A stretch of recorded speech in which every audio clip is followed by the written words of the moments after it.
The Galactic Council chambers hummed with the soft vibrations of a dozen different atmospheric processors, each one calibrated to keep the various alien species comfortable during their endless debates. Ambassador Zethkar of the Vorthani Empire tapped his crystalline claws against the polished obsidian table, creating a rhythmic clicking that echoed through the vast dome.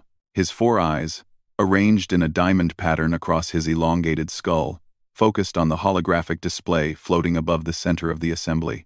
The image showed a massive structure, easily the size of a small moon, drifting through the void of space in the Kepler 442 system. Its surface was covered in intricate patterns that seemed to shift and flow like living metal, and strange symbols that pulsed with an inner light covered every visible inch. The structure had been discovered 3 cycles ago by a routine mining expedition, and since then, it had become the greatest mystery the galaxy had ever encountered. The linguistic analysis teams from 17 different civilizations have attempted to decode the markings, announced Chancellor Mortax, the insectoid leader of the council. Her mandibles clicked as she spoke, translating through the universal communication matrix. The Etherians, with their quantum consciousness interfaces, declared it impossible. The Nexari, masters of mathematical languages, found no pattern whatsoever. Even the ancients of Kelthara, who have existed for over 10 million years, admit they have never seen anything like it. Zethkar leaned forward, his interest piqued. The Vorthani were known throughout the galaxy for their analytical minds and their ability to break down complex problems into manageable components. If the greatest minds in the galaxy couldn't crack this code, perhaps it was time for a different approach. What about the humans? The question came from Ambassador Lyrics of the Tau Ceti Federation, her blue-scaled head tilting curiously. They're new to the galactic community, but they've shown remarkable adaptability in other areas. End quote. A wave of what could only be described as polite laughter rippled through the chamber. The humans had only joined the Galactic Council 5 years ago, after their first faster-than-light voyage had brought them into contact with a Nexari trade vessel. They were still considered primitives by most standards, having barely mastered interstellar travel and possessing technology that was centuries behind the galactic norm. The humans? Chancellor Mortax's antennae twitched in what Zethkar recognized as amusement. They've been with us for such a short time. Their linguistic capabilities, while interesting, are hardly comparable to races that have been studying languages for millennia. The Etherians alone have documented over 47 million distinct forms of communication across the galaxy. Zethkar, however, found himself considering the suggestion more seriously. He had spent considerable time studying the human delegation since their arrival, and there was something uniquely different about the way they approached problems. Where other species relied on established protocols and ancient wisdom, humans seemed to possess an almost chaotic creativity that sometimes produced unexpected results. Perhaps, he said, his voice causing a subtle harmonic resonance in the chamber's atmosphere, we should not dismiss them so quickly. The humans have a saying, fresh eyes see what experienced ones miss. Their approach to language is unlike anything we've encountered.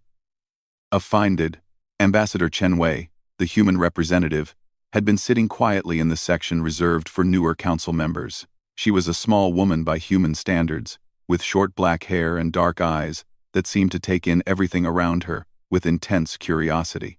When she realized the discussion had turned to her species, she straightened in her chair. If I may, Chen said, activating her personal translation matrix, we would be honored to examine this mystery. Human linguists have always been fascinated by the challenge of unknown languages. We've built our entire understanding of our own history by deciphering dead languages from fragments of stone and metal.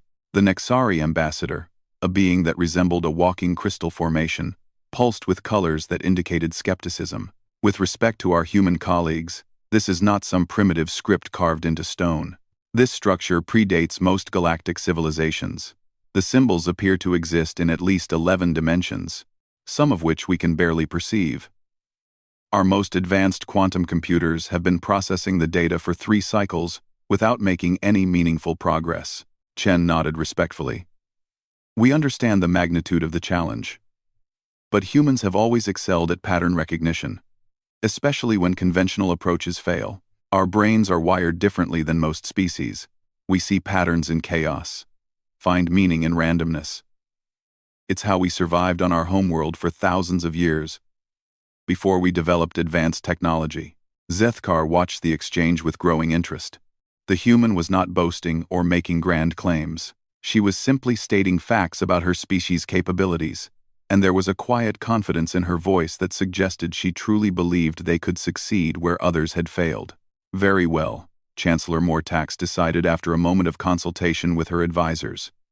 We will provide the human delegation with access to all the data we've collected on the structure. However, we ask that you work in conjunction with a team of our most experienced xenolinguists. This discovery is too important to risk losing due to inexperience. Chen bowed slightly. We accept those conditions gratefully. May I suggest that Dr. Sarah Martinez join the team? She's our leading expert in xenolinguistics and has been studying the preliminary reports we've received about the structure. 3 days later, Dr. Sarah Martinez found herself aboard the research vessel Times Cognitive Harmony *, a massive ship that served as a mobile laboratory for the galaxy's most challenging linguistic puzzles. The ship was a marvel of collaborative engineering, built by 12 different species and equipped with technology that could analyze language patterns in ways that would have seemed like magic to humans just a century ago. Sarah was a woman in her early 40s, with auburn hair that she kept tied back in a practical ponytail and green eyes that sparkled with intelligence. She had spent her entire career studying how languages evolved and spread, and the opportunity to work on something like this was beyond her wildest dreams. The research team was impressive by any standard. Dr. Kixthera of the Etherians, whose gaseous form was contained within a specialized environmental suit, could process linguistic data directly through quantum consciousness interfaces. Professor Zimdar of the Nexari used crystalline computational matrices that could perform calculations at speeds that defied human comprehension. The ancient Veltar, who had lived for over 3 million years, had personally witnessed the rise and fall of hundreds of civilizations and their languages. Dr. Martinez, Dr. Kixthera, greeted her as she entered the main analysis chamber. We have prepared a comprehensive overview of our findings. I must warn you, the data is quite overwhelming even by our standards. Sarah nodded, pulling out a simple tablet device that looked almost primitive compared to the advanced equipment surrounding her. I appreciate the warning. Could you start by showing me the raw symbols? I'd like to see them before I learn about your analysis methods. Professor Zimdar's crystal form chimed with what Sarah was learning to recognize as surprise. You wish to see the raw data first? Most researchers prefer to understand our methodologies before examining the evidence. Human linguists often work backwards from other species, Sarah explained. We like to form our own initial impressions before we learn how others have interpreted the data. It helps us avoid unconscious bias. The main holographic display activated, and Sarah found herself staring at symbols unlike anything she had ever seen. They seemed to twist and flow across the display, shifting between what looked like geometric patterns, organic shapes, and mathematical formulae. Some symbols appeared to exist in 3 dimensions, while others seemed to extend into spaces that her eyes couldn't quite follow. Fascinating, she murmured, making notes on her tablet. How many distinct symbols have you identified? That's part of the problem, Veltar spoke, his ancient voice carrying the weight of eons. The symbols appear to change based on context, viewing angle, and even the observer's mental state. We've cataloged anywhere from 12,000 to over 2 million distinct forms, depending on how we define distinct. Sarah spent the next several hours examining the symbols, asking questions that her colleagues found increasingly unusual. While the other researchers had focused on the advanced multidimensional aspects of the language, Sarah seemed more interested in basic structural elements. These groupings here, she said, pointing to a cluster of symbols that appeared frequently throughout the structure. They remind me of something. Dr. Kixthara, you mentioned that the symbols change based on context. Could you show me how this particular group manifests in different locations? The Etherian researcher obliged, displaying dozens of variations of the symbol cluster. Sarah stared at them for a long moment, then began sketching something on her tablet. I think, she said slowly, That you might be overcomplicating this. The research chamber fell silent. Professor Zimdar's crystalline form shifted colors rapidly, indicating extreme skepticism. Dr. Martinez, with all due respect, this structure has challenged the greatest minds in the galaxy for 3 cycles. The mathematical complexity alone. Yes, but what if the complexity isn't in the language itself? Sarah interrupted gently. What if it's in how we're trying to read it? Look at this pattern here. She projected her simple sketch onto the main display. In human languages, we have something called contextual modulation. The same word can have different meanings based on where it appears in a sentence, who's speaking, and what the situation is. Veltar leaned forward with interest. You believe the symbols are not changing randomly, but responding to contextual cues? More than that, Sarah said, excitement creeping into her voice. I think this entire structure might be one massive contextual statement, not a library or a database, but something more like a poem or a song. Dr. Kixthara's gaseous form swirled within her containment suit. A poem? Dr. Martinez. The energy signatures alone suggest this structure contains the equivalent of our entire galactic database. Exactly, Sarah grinned. And how do you fit infinite complexity into finite space? You make it self-referential. You make it recursive. You make every symbol depend on every other symbol, so the meaning emerges not from individual components, but from the relationships between them. She turned back to her tablet and began sketching furiously. In human literature, we have something called a sonnet. 14 lines, specific rhythm, intricate rhyme scheme. But the beauty isn't in any individual word. It's in how all the words work together to create something greater than the sum of its parts. The research team exchanged glances. What Dr. Martinez was suggesting was so fundamentally different from their approaches that it was difficult to even conceptualize. But how would we test such a theory? Professor Zimdar asked. Sarah looked up at the massive display showing the structure's symbols. We stop trying to translate individual symbols and start looking for the rhythm. The pattern that connects everything together. She pointed to her tablet, where she had been mapping the frequency and distribution of symbol clusters. Look at this. If I map the symbol groupings across the structure's surface and track their repetition patterns, something interesting emerges. The display shifted to show her analysis. Instead of focusing on individual symbols, Sarah had created a map showing how clusters of symbols related to each other across vast distances on the structure's surface. It's definitely a pattern, Veltar admitted, but I'm not seeing how this leads to translation. Because we're not trying to translate, Sarah explained. We're trying to understand the structure of the communication itself. Watch this.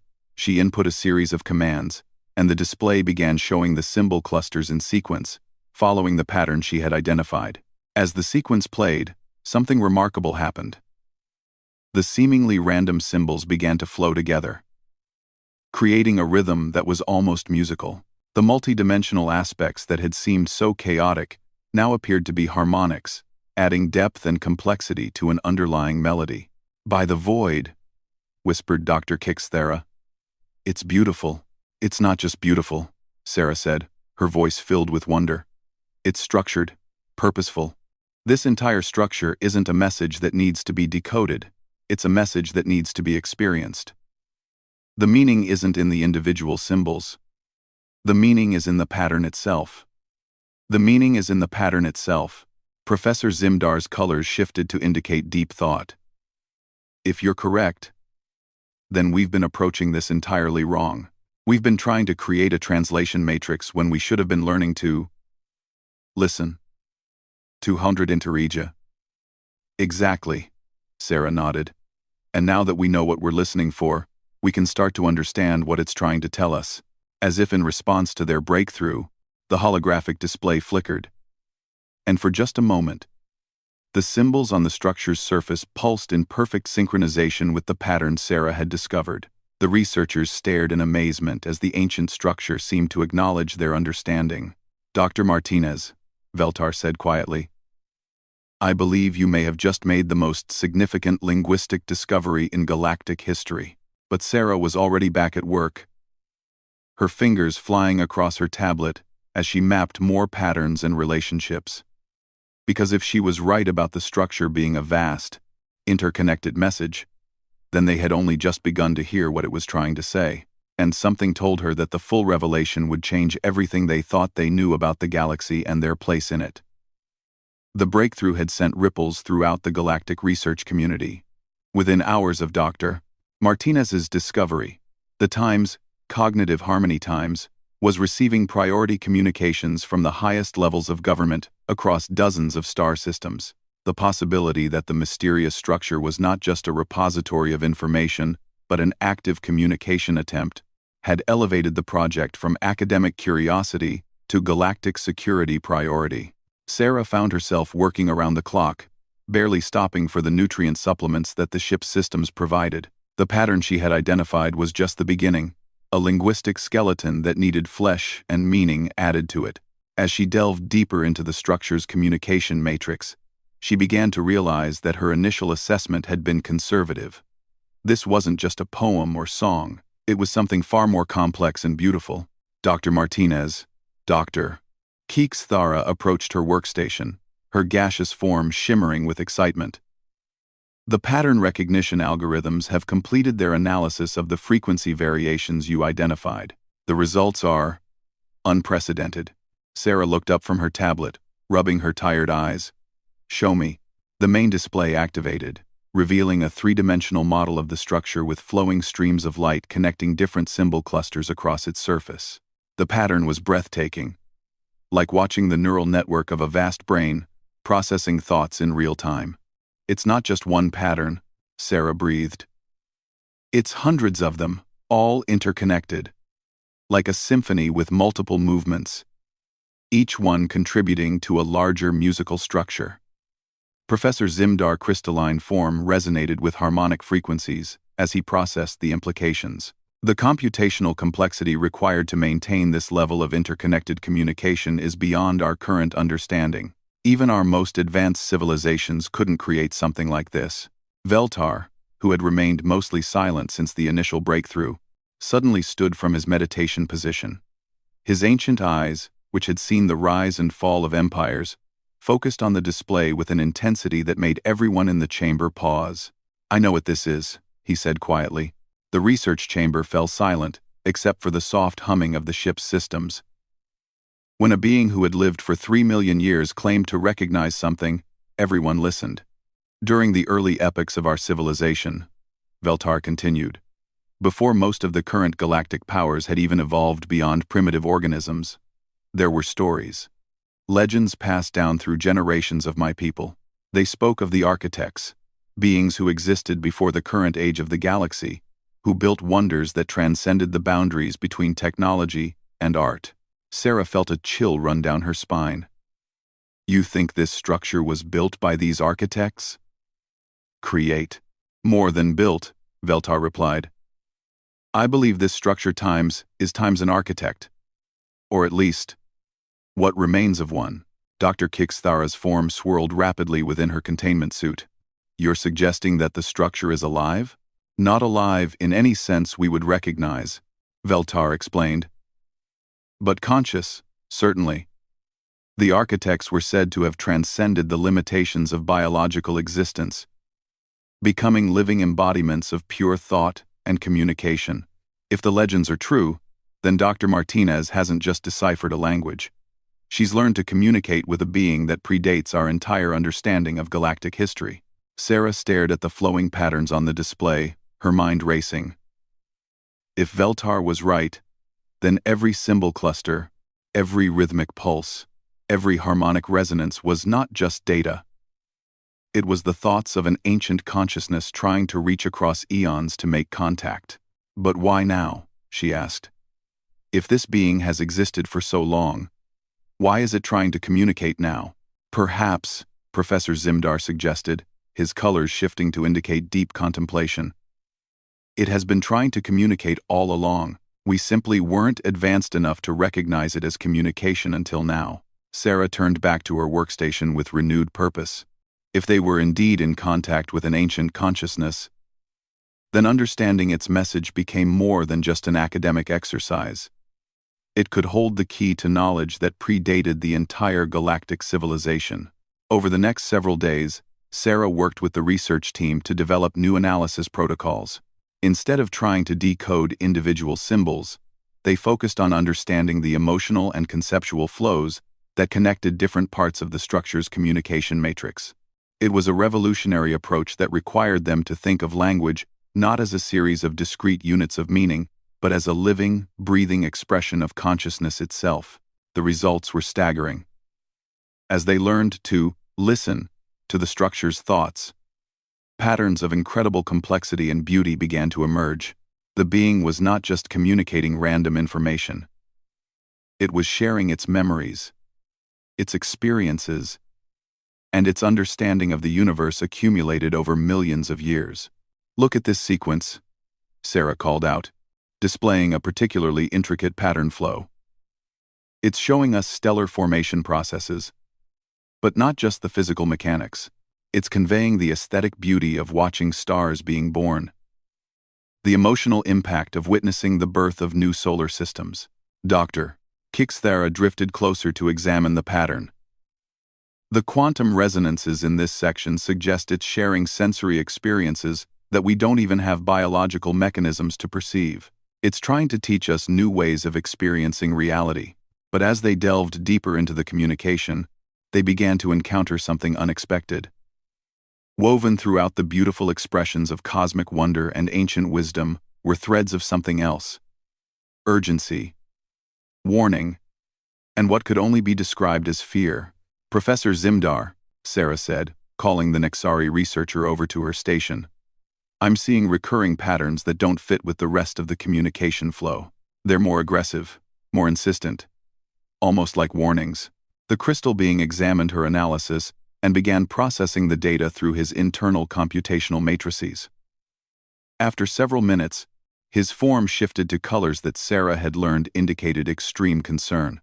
"Dr. Martinez, these patterns, they appear to be showing us stellar coordinates, specific locations throughout the galaxy, marked with what I can only interpret as danger indicators." Veltar joined them at the workstation, his ancient face grave. "Show me these coordinates." As the stellar positions appeared on the display, overlaid with the structure's warning patterns, Veltar's expression grew increasingly troubled. "These locations, they correspond to star systems that have gone dark over the past 1,000 years, systems that simply stopped all communication with the galactic community and became unreachable." Sarah felt her blood run cold. "You mean these systems are dead?" "We don't know," Veltar replied. "They've been classified as lost to various natural phenomena: stellar collapse, resource depletion, plague. But if this being is warning us about them specifically, the implications hung heavy in the air. If the ancient consciousness was trying to warn them about specific threats that had already claimed multiple star systems, then its message wasn't just historical or philosophical. It was an active intelligence report about dangers facing the galaxy. "We need to decode these warning sections immediately," Sarah declared. "If there's something out there that's been systematically eliminating star systems, the Galactic Council needs to know." Sarah declared, "If there's something out there that'll tell you comedy." The research team threw themselves into the analysis with desperate intensity. Unlike the beautiful, flowing patterns that conveyed wonder and knowledge, the warning sections were dense, compressed, and structurally different. It was as if the ancient being had been forced to communicate critical information as quickly and efficiently as possible. After hours of intensive work, a preliminary translation began to emerge. What they found was both fascinating and terrifying. "The warnings aren't about natural disasters," Sarah announced to the assembled team. "They're about something called the Void Walkers. According to this communication, they're beings from outside our dimensional space who consume consciousness itself." Dr. Kixthara's gaseous form contracted with what Sarah recognized as fear. "Consume consciousness? What does that mean?" Sarah pulled up the relevant pattern sequences. Based on these descriptions, the Voidwalkers feed on the organized thought patterns of sentient beings. They invade star systems, drain the consciousness from every living being, and leave behind empty shells, planets full of bodies with no minds. Professor Zimdar's crystalline structure resonated with distress frequencies. And you believe these creatures are responsible for the lost star systems? More than that, Sarah replied grimly. According to the pattern progression in these warnings, the attacks are following a specific strategy. The Voidwalkers aren't randomly selecting targets. They're systematically working their way toward the galactic core, consuming the most advanced civilizations first to maximize their harvest. Veltar studied the stellar coordinates with growing alarm. If the pattern holds, then their next targets would be. He paused, running calculations in his ancient mind. The Nexari homeworld, the Etherian collective consciousness, and the Tau Ceti Federation. The research chamber erupted in urgent communications, as each team member contacted their respective governments. But Sarah remained focused on the communication flow, knowing that there had to be more to the message than just warnings. "Wait," she called out, causing everyone to pause their frantic communications. "There's another layer to this. The being isn't just warning us about the threat. It's trying to teach us how to fight it." She brought up a new section of patterns, ones that had seemed like abstract philosophy when they first encountered them. Now, with the context of the Voidwalker threat, they took on new meaning. These sections here, which we initially thought were meditations on the nature of consciousness, are actually defensive techniques. The ancient being is showing us how to protect our minds from the Voidwalker's consumption abilities. The patterns revealed a complex system of mental disciplines and technological applications that could shield consciousness from external interference. It was knowledge that no galactic civilization currently possessed, but which might be the only defense against an enemy that fed on thought itself. "Dr. Martinez," Veltar said quietly, "this knowledge, it could save the entire galaxy. But implementing it would require unprecedented cooperation between all our civilizations. The mental disciplines alone would take years to master, and the technological applications would require resources from dozens of different worlds." Sarah nodded, understanding the magnitude of what they had discovered. "Then, we'd better get started. Because according to these timeline indicators, we don't have years. The pattern suggests the next Voidwalker attack will occur within the next few months." As if responding to their growing understanding, the structure's communication patterns suddenly intensified. The ancient consciousness had been waiting patiently for millions of years for someone to finally understand its message. Now that contact had been established, it began downloading its accumulated knowledge at an accelerated pace, sharing everything it knew about the coming threat and humanity's potential role in facing it. Sarah looked around at her alien colleagues, all of whom were staring at her with a mixture of respect and amazement. A human linguist, working with methods that no other species had considered, had not only cracked an impossible linguistic puzzle but had uncovered a threat that could destroy everything they held dear. But she had also found hope in the flowing patterns of an ancient mind, in the defensive techniques of a lost civilization, and in the power of communication to bridge the gap between species separated by millions of years of evolution. There was a path forward. The real work was just beginning. The Galactic Council chambers had never seen anything like the emergency session that convened 3 days after Dr. Martinez's revelation. Representatives from every major civilization crowded the assembly, while hundreds more participated via quantum communication links.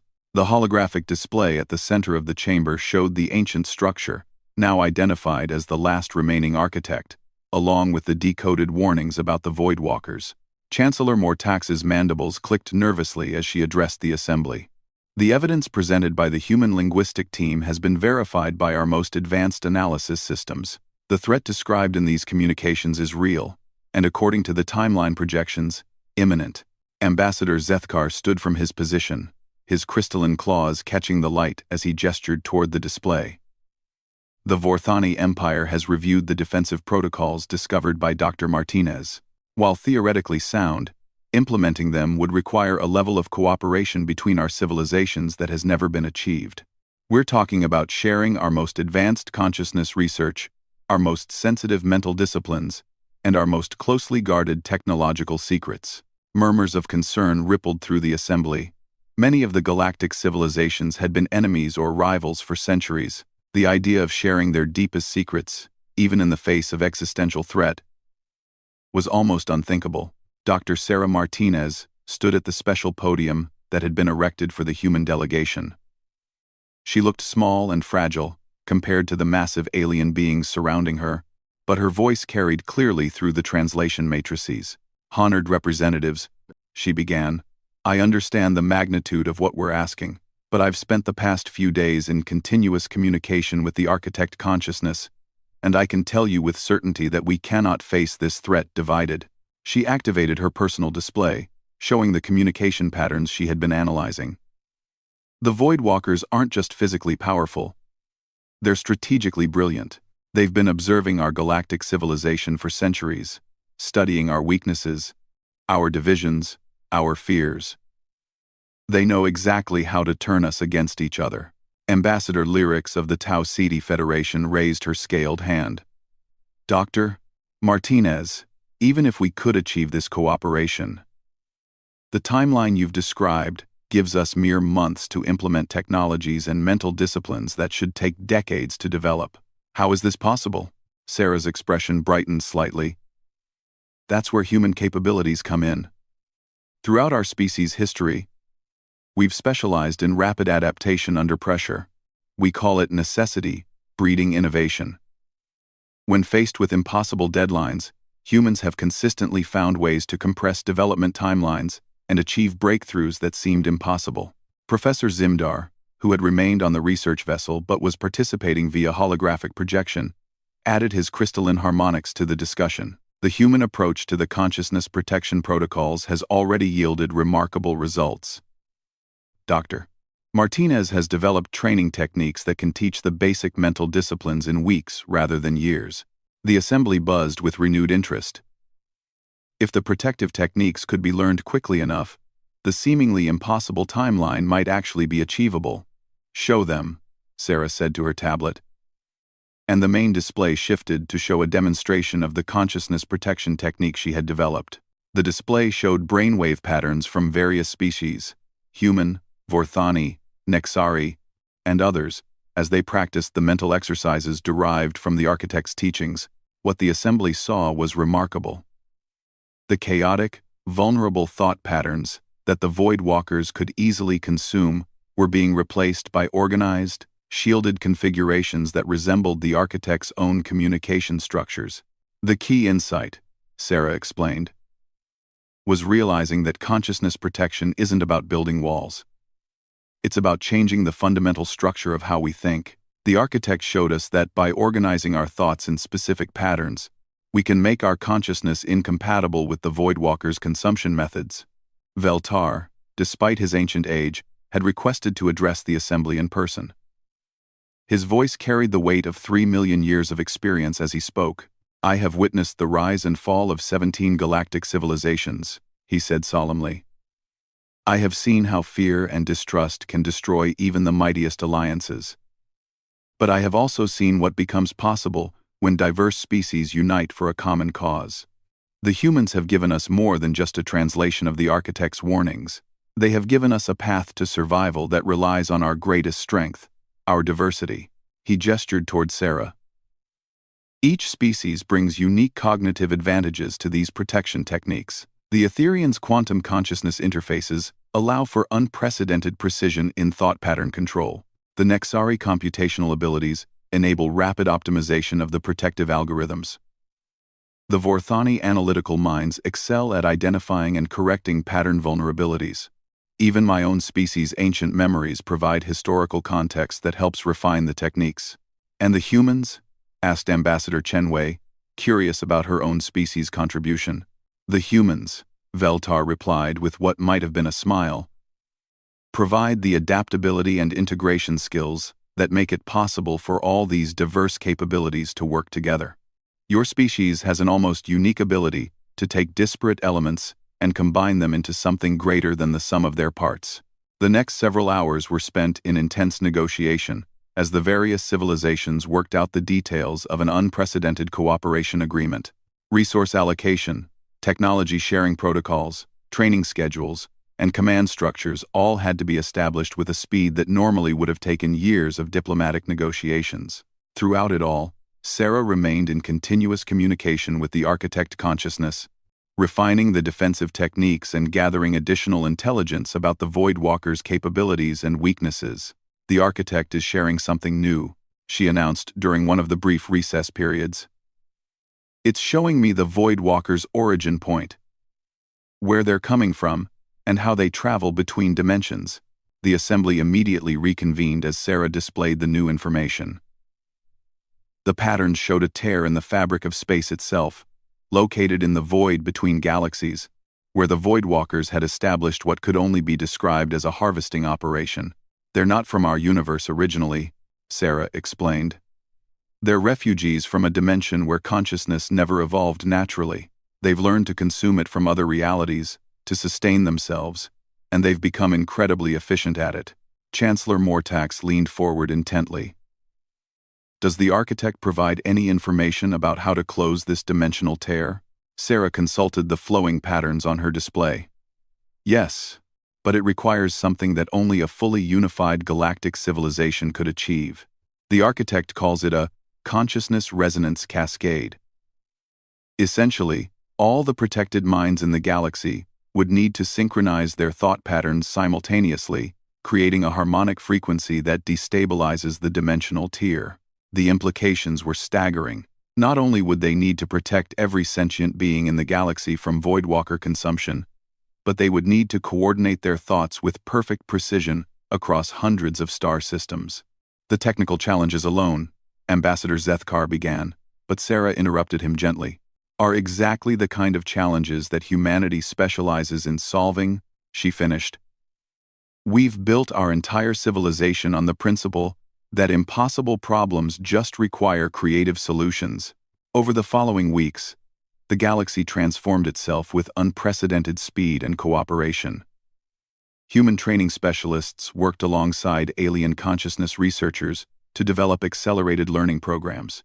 Nexari computational matrices were integrated with Etherian quantum interfaces to create hybrid consciousness protection systems. Vorthani analytical protocols were combined with ancient Keltharian wisdom to optimize the defensive patterns. The first test of the global consciousness resonance was scheduled for exactly 1 month after the initial discovery. Every protected being in the galaxy would simultaneously engage their defensive thought patterns and attempt to synchronize with the resonance frequency derived from the Architect's teachings. Sarah stood in the command center aboard the Times Cognitive Harmony Asterisk, surrounded by representatives from dozens of species, all working together toward a single goal. The holographic display showed real-time consciousness readings from across the galaxy as billions of minds prepared to act in perfect unison. "Resonance cascade initiating in 30 seconds, announced the ship's AI system. Sarah closed her eyes and felt the familiar patterns of the consciousness protection technique flowing through her mind. Around her, she could sense the presence of her alien colleagues doing the same, their thought patterns harmonizing despite the vast differences in their neural architecture. "Resonance achieved," Dr. Kix Thera announced, her gaseous form glowing with excitement.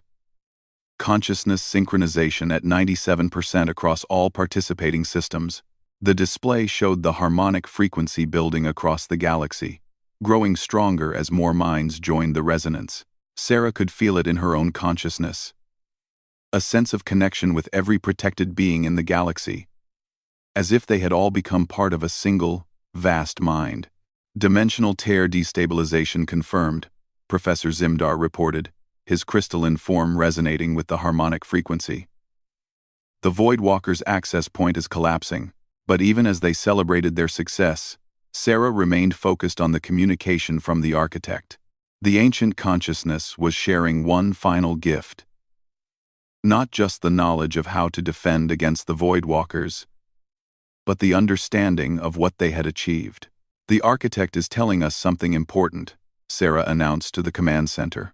"This isn't just about closing one-dimensional tear or stopping one threat. We've created something new. A galactic consciousness network that allows all our species to communicate and cooperate at levels we never thought possible." She looked around at her colleagues, seeing them not just as alien beings but as partners in a vast cooperative intelligence that spanned the entire galaxy. The Voidwalkers may have been trying to consume our consciousness, but instead they've forced us to evolve it. We're no longer just individual civilizations sharing a galaxy. We're becoming something greater. The patterns on the display shifted and flowed, showing the consciousness network they had created, spreading beyond just defense against the Voidwalkers. Trade, science, art, philosophy. Every aspect of galactic